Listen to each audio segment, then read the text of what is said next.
Hello. Hello. हा sir, Avinash Jagtap बोलतोय म्हणलं, हाऊसिंग हेल्प ग्रुप अध्यक्ष. येस सर, बोला ना.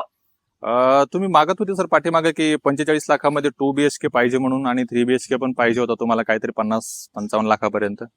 हा सर, बर पाहिजे ना सर. बर आपल्याकडे सर एक प्रोजेक्ट आलेला आहे, त्याच्यामध्ये तुम्हाला 45 लाखामध्ये 2 BHK मिळतो, आणि 3 BHK जर पाहिजे असेल तर 55 लाखामध्ये मिळतो. तो दोन्ही पण आहेत आपल्याकडे. Okay sir. हा, तर तुम्ही कधी येताय सर बघायला हे? सर या आठवड्यात तर काय जमणार नाही, पण पुढच्या आठवड्यात येऊ शकतो सर मी. नाही ना सर, पण सध्या काय आपल्याकडे फ्लॅटच कमी आहे, त्यामुळे मग तुम्ही आता इकडे का मी येऊ तिकडे तुम्हाला घ्यायला? सर येतो, मीच येतो सर आज. हा ठीक आहे. तुम्हाला काय करतो मी, तोपर्यंत सॅम्पल फ्लॅट दाखवतो. सॅम्पल फ्लॅट बघून घ्या आणि लवकरात लवकर या बघायला. ओके सर, चालेल सर, हा. आलो मी.